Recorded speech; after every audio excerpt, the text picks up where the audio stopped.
Halo semuanya, perkenalkan saya Silvani Hulu dengan NIM 2243111099. Saya berasal dari kelas PBSI D Stambuk 24.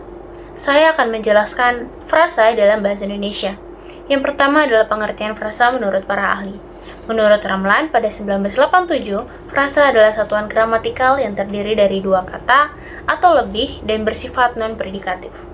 Artinya tidak mengandung hubungan subjek-predikat. Yang kedua, menurut Kair tahun 2009, frasa adalah satuan gramatikal yang terdiri dari dua kata atau lebih yang membentuk satu makna dan menempati satu fungsi sintaksis dalam kalimat. Kesimpulannya, frasa adalah satuan gramatikal yang terdiri atas dua kata atau lebih bersifat non-predikatif dan memiliki makna sebagai satu kesatuan. Frasa dapat mengisi fungsi dalam kalimat seperti subjek, predikat, objek, pelengkap, atau keterangan. Yang selanjutnya adalah jenis-jenis frasa. Frasa dibagi menjadi dua. Yang pertama adalah frasa endosentris. Frasa endosentris memiliki satu kata inti yang menjadi pusat makna dan dapat mewakili keseluruhan frasa dalam struktur sintaksis. Frasa endosentris dibagi menjadi tiga. Yang pertama adalah frasa koordinatif. Ciri-cirinya, yang pertama semua unsurnya merupakan unsur pusat. Yang kedua, unsur-unsurnya setara dan mengacu pada hal yang berbeda. Yang ketiga, biasanya dihubungkan dengan kata dan atau. Contohnya, ponsel dan laptop itu milik Dita. Ponsel dan laptop merupakan frasa koordinatif yang fungsinya itu adalah subjek. 2. Frasa atributif. Terdiri dari satu unsur pusat dan satu pelengkapnya. Pelengkap menjelaskan atau membatasi makna pusat. Contohnya, bunga merah itu sangat harum. Bunga merah merupakan frasa atributif, yang pusatnya adalah bunga dan pelengkapnya adalah merah. 3. Frasa positif. Semua unsurnya adalah pusat dan mengacu pada hal yang sama. Unsur kedua menjelaskan atau mengganti unsur pertama. Contohnya, ibu kami kepala sekolah di sini sangat tegas. Ibu kami kepala sekolah di sini merupakan frasa positif yang mengacu pada hal yang sama.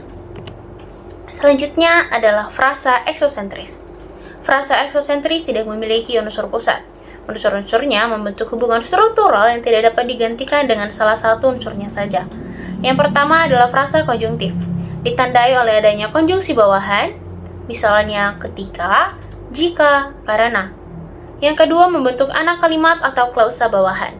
Contohnya, karena dia sakit, ujian ditunda. Karena dia sakit merupakan frasa konjungtif yang menduduki fungsi keterangan sebab. Dan jika diturunkan menjadi klausa bawahan, karena dia sakit itu bisa memiliki unsur sintaksis, karena adalah konjungsi, dia adalah subjek, dan sakit adalah predikat. Yang kedua adalah frasa disjungtif. Yang pertama dapat berupa gabungan preposisi plus nomina atau pronomina, atau gabungan artikula plus nomina. Tidak memiliki unsur pusat, dan berfungsi sebagai keterangan atau pelengkap. Contohnya, hadiah itu berasal dari ayah. Dari ayah merupakan frasa eksosentris disjungtif. Preposisinya adalah dari dan nominanya adalah ayah. Contoh lainnya, seorang guru harus bersabar. Seorang guru merupakan frasa disjungtif. Artikulanya adalah seorang dan nominanya adalah guru. Kesimpulan pada materi frasa dalam bahasa Indonesia. Frasa adalah satuan gramatikal yang terdiri atas dua kata atau lebih dan tidak mengandung unsur predikat. Frasa berfungsi sebagai satu kesatuan makna dan dapat mengisi berbagai fungsi dalam kalimat seperti subjek, objek, pelengkap, atau keterangan. Berdasarkan keberadaan unsur pusat, frasa dibedakan menjadi dua, yaitu frasa endosentris dan frasa eksosentris. Frasa endosentris memiliki unsur pusat yang menentukan makna utama frasa dan terbagi menjadi frasa koordinatif, atributif, dan apositif. Sementara itu, frasa eksosentris tidak memiliki unsur pusat, dan maknanya ditentukan oleh hubungan struktural antar unsur, seperti pada frasa konjungtif dan disjungtif. Pemahaman tentang jenis dan struktur frasa penting untuk meningkatkan keterampilan kita dalam berbahasa, baik itu dalam lisan maupun tulisan. Sekian dari saya, terima kasih.